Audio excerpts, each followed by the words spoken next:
Je vous remercie, Monsieur le Président de l'Assemblée nationale. Monsieur le Président de l'Assemblée nationale, Mesdames, Messieurs, honorables députés, Messieurs les ministres,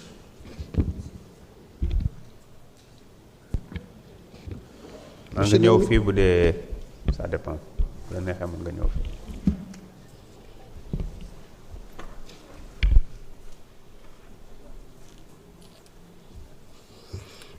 Je vous remercie, Monsieur le Président.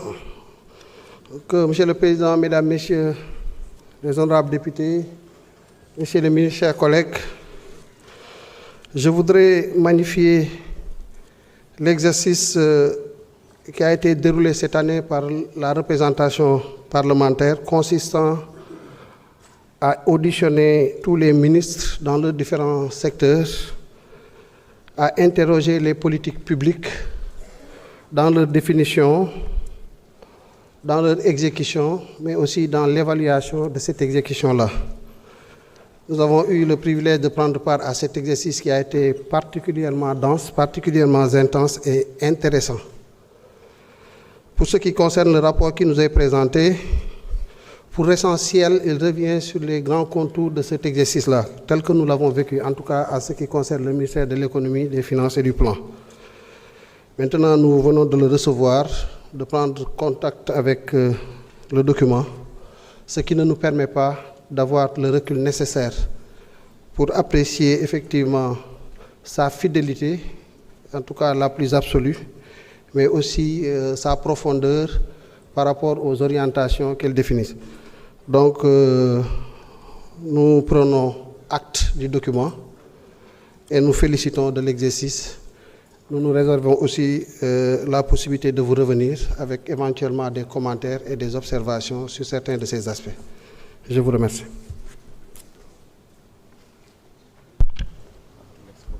Merci beaucoup. Vous pouvez procéder aussi à l'exposé ou la présentation.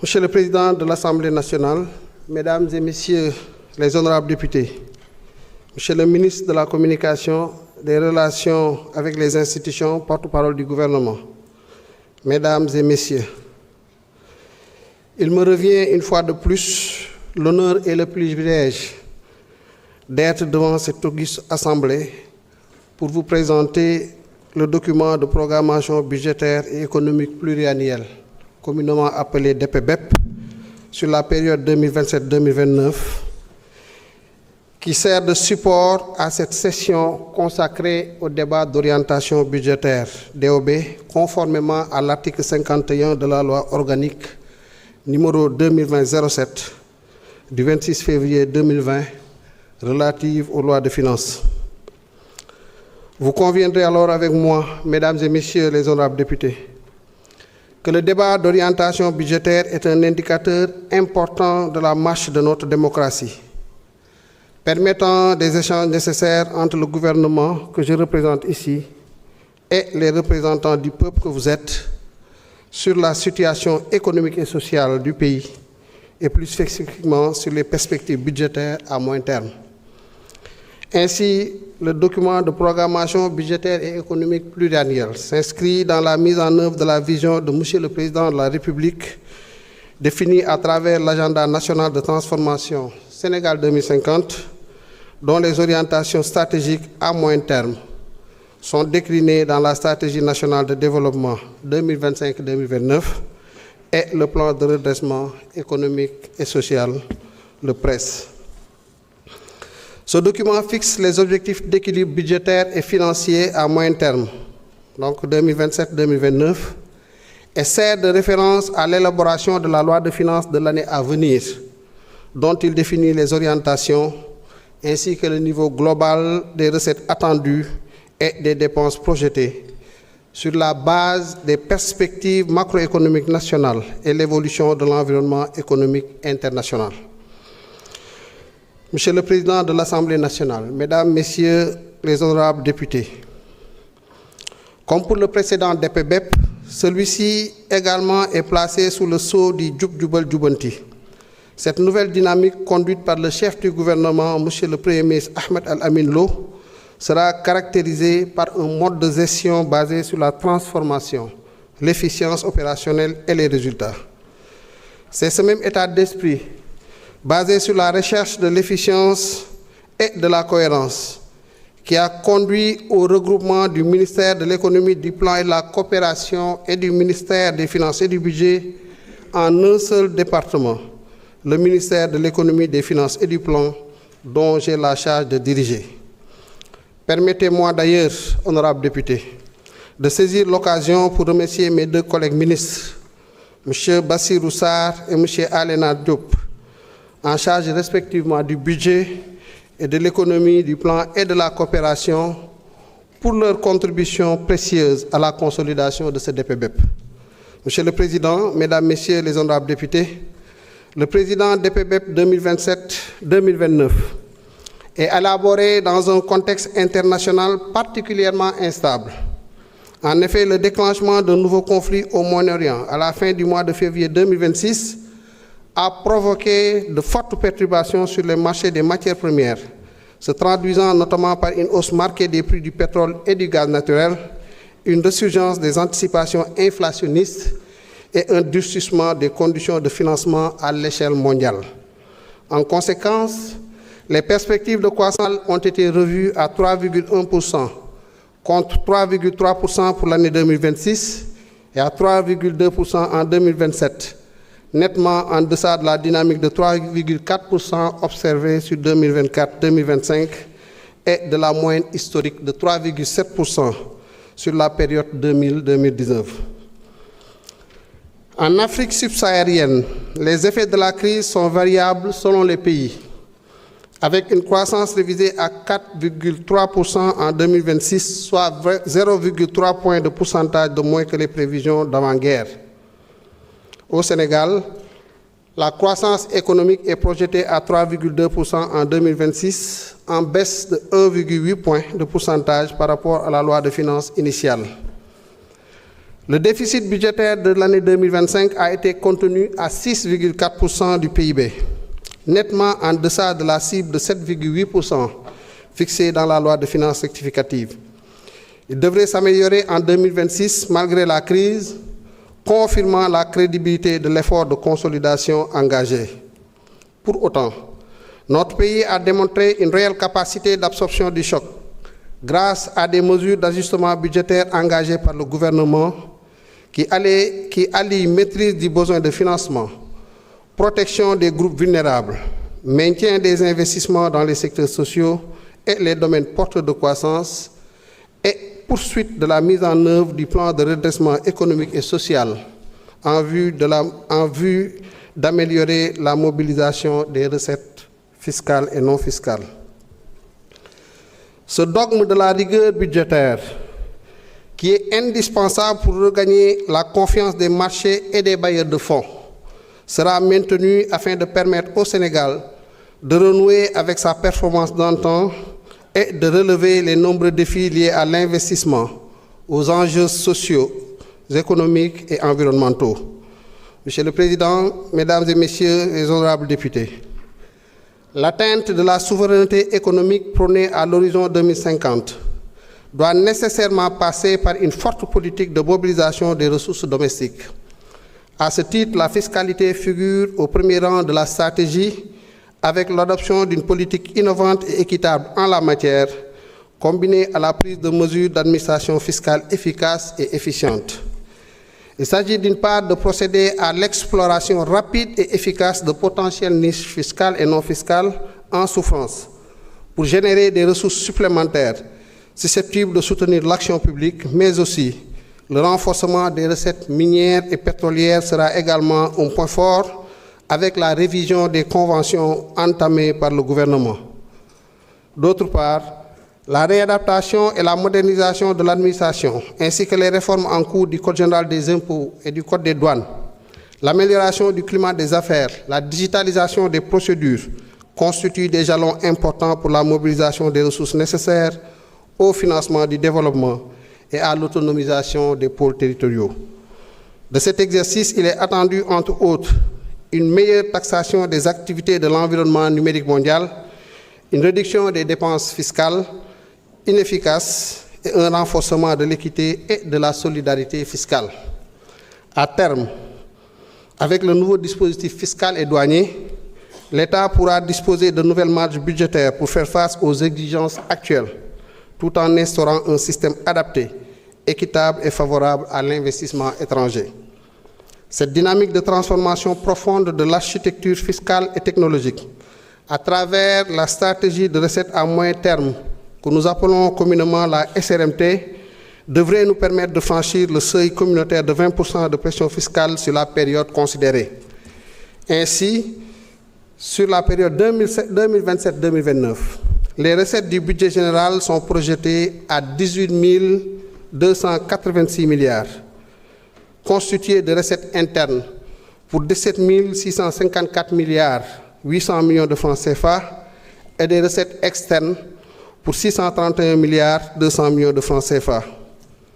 Les recettes internes se sont inscrites sur une tendance haussière, passant de 5 527 milliards en 2027 à 6 224 milliards 200 millions de francs CFA en 2029, soit une progression annuelle moyenne de 6,1%.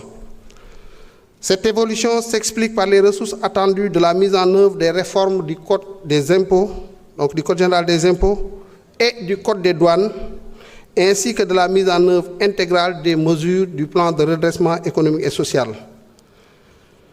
Concernant les ressources externes, elles passeraient de 201 milliards 400 millions de francs CFA à 220 milliards 200 millions de francs CFA, soit un rythme de progression annuelle de 4,6%.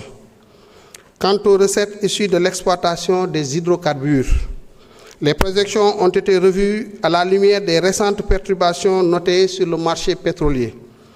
Ainsi, un montant global de 703 milliards 200 millions de francs CFA a été ciblé, soit 397,8 milliards de francs CFA en 2027, 168 milliards en 2028 et 137 milliards 400 millions de francs CFA en 2029.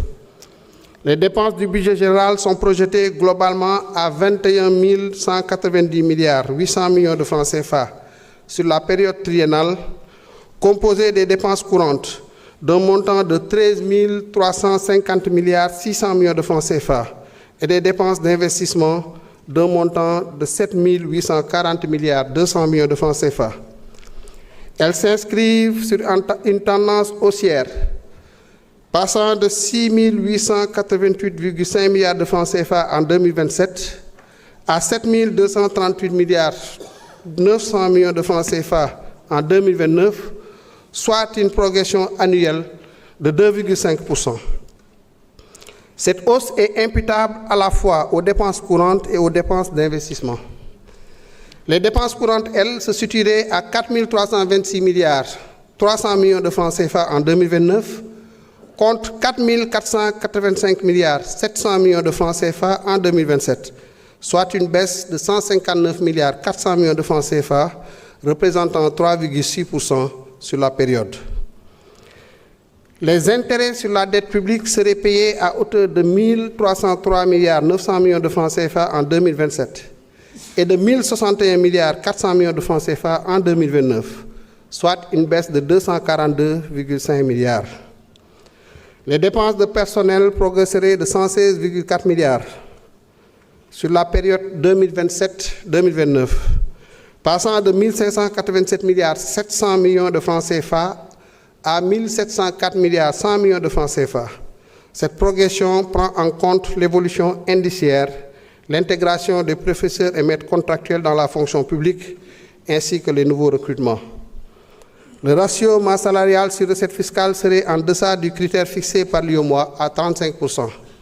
Il serait de 30,56% en 2027, 29,5% en 2028 et 29,11% en 2029.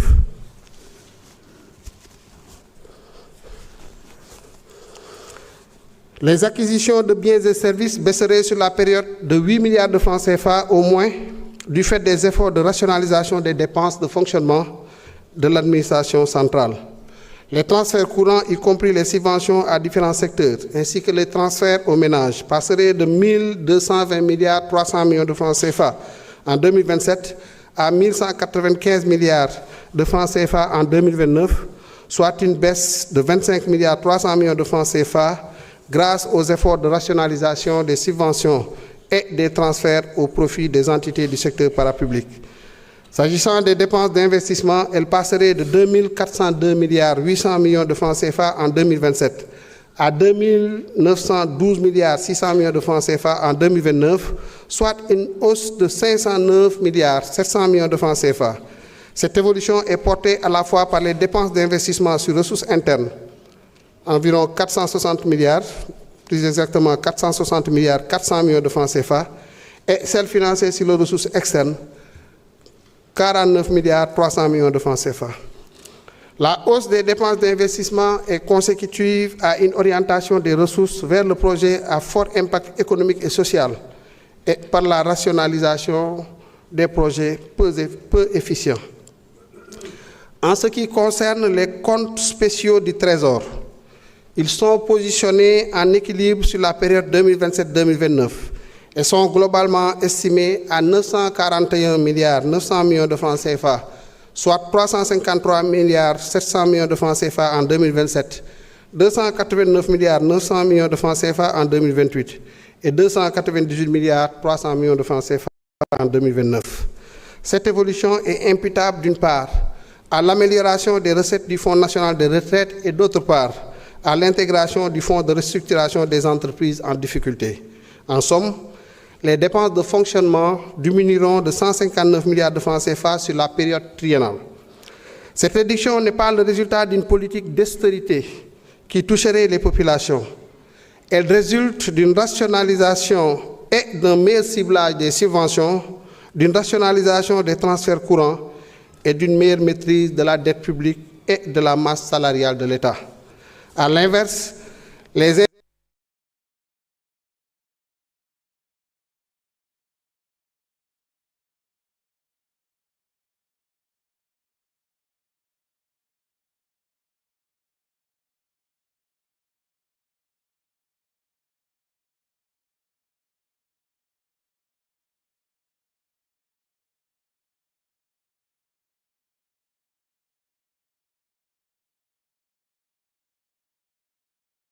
investissements publics progresseront de 510 milliards de francs CFA sur la même période pour un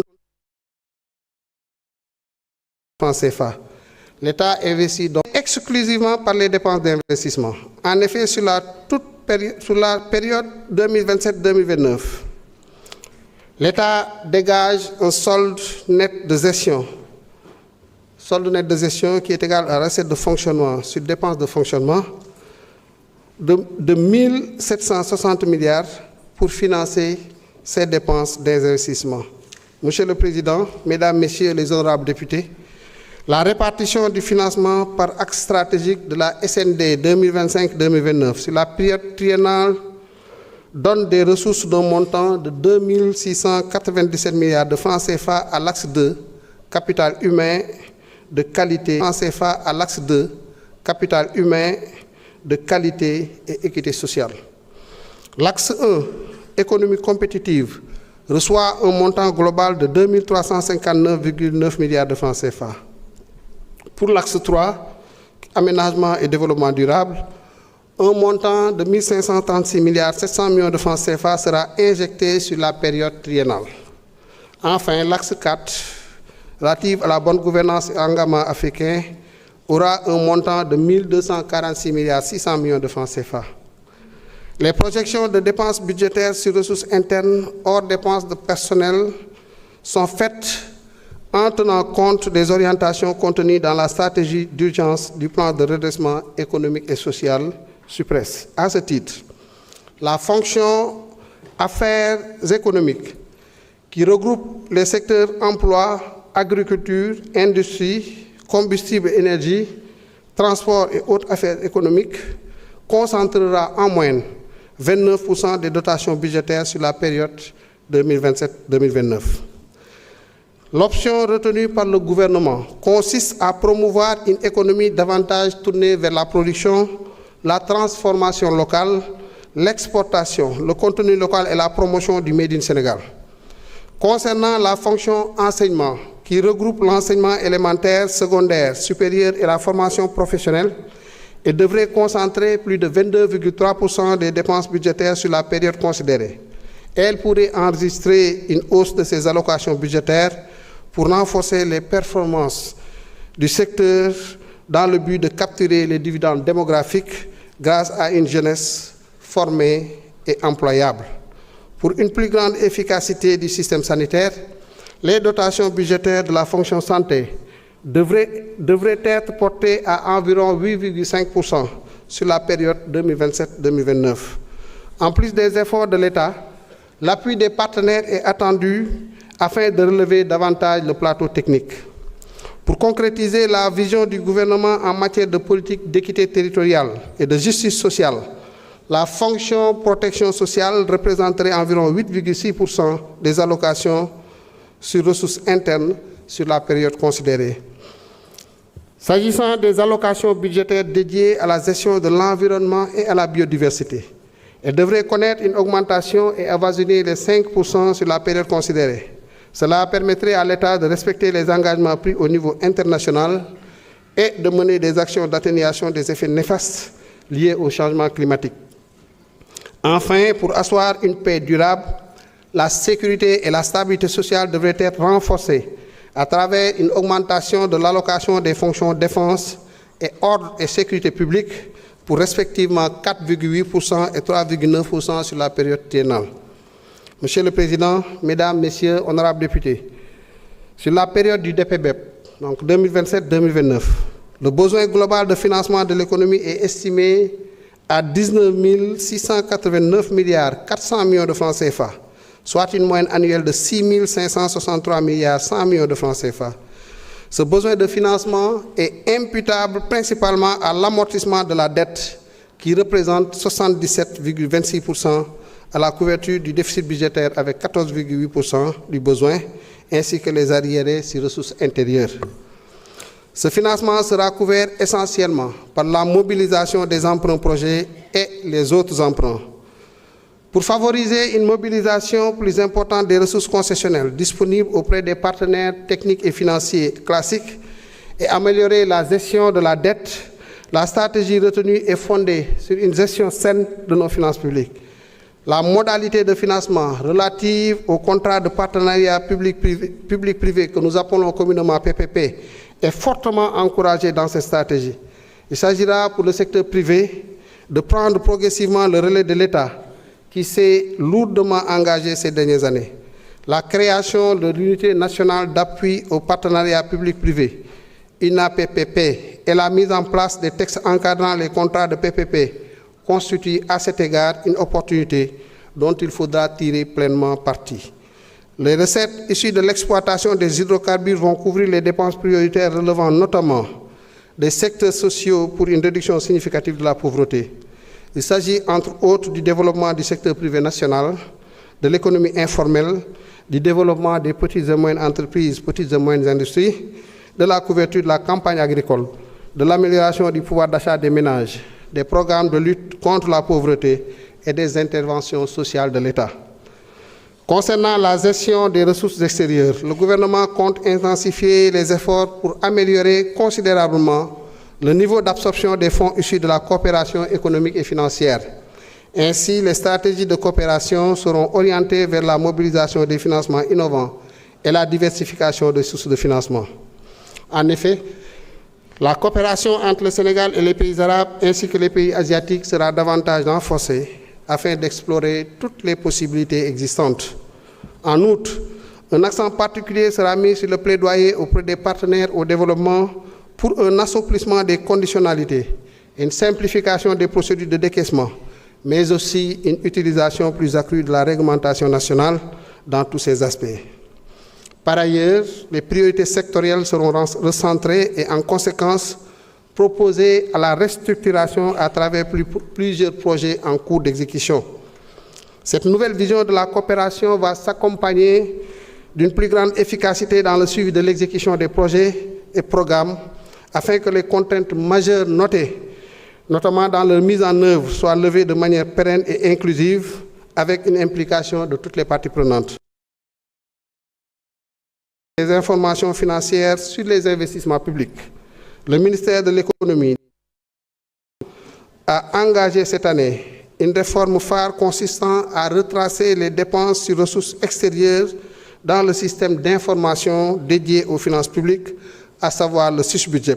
En outre, pour assurer une meilleure comptabilisation de ces dépenses, il est créé un poste comptable assignataire des dépenses sur ressources extérieures affectées à la nouvelle Direction générale des financements et de la gestion de la dette. Monsieur le Président, Mesdames et Messieurs les honorables députés, avant de finir mon exposé, je voudrais magnifier les efforts que vous avez déployés en organisant des auditions des ministères en amont de cette DOB pour évaluer l'action du gouvernement. Le suivi de vos travaux et l'exploitation de vos rapports d'audition ont été particulièrement utiles pour orienter plusieurs de nos arbitrages financiers. C'est aussi l'occasion pour moi de saluer davantage cette auguste assemblée, les nombreux efforts que ne cessent d'entreprendre les organisations de la société civile au bénéfice des citoyens, mais aussi des institutions de la République et plus particulièrement mon département, pour qu'ensemble, nous puissions relever les défis de la participation citoyenne, la reddition des comptes, la bonne gouvernance et la transparence dans la gestion des finances publiques.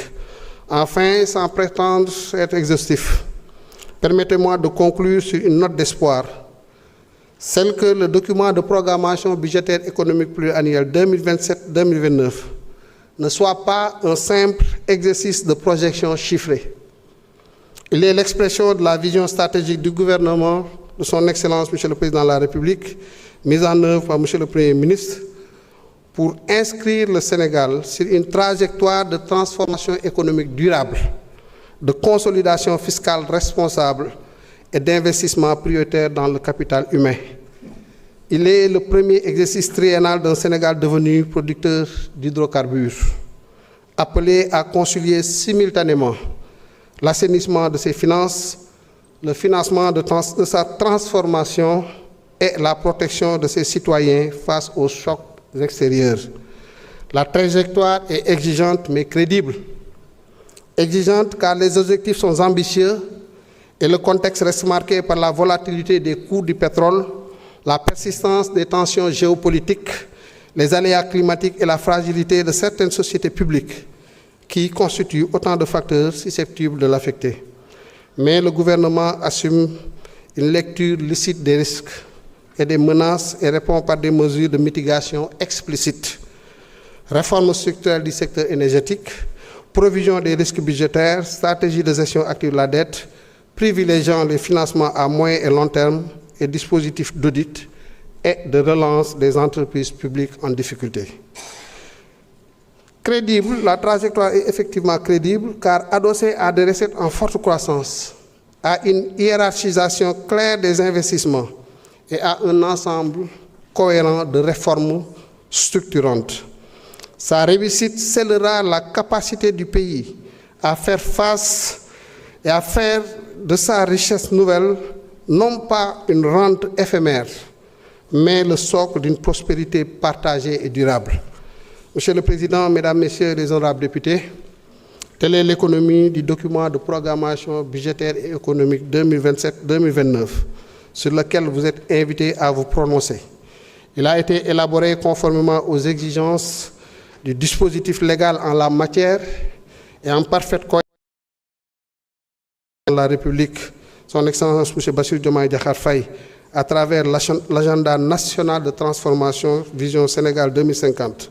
Je vous remercie de votre attention et me tiens à votre totale et entière disposition pour recueillir vos commentaires et observations. Je vous remercie. Jërëjëf, Monsieur le ministre. Mes chers collègues, la discussion générale est ouverte.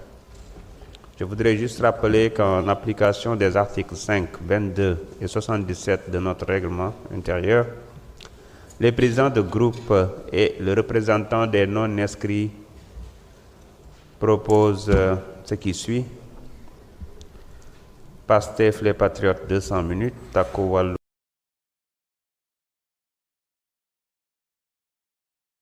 30 minutes, non inscrit 30 minutes et ensuite le ministre aura réagir.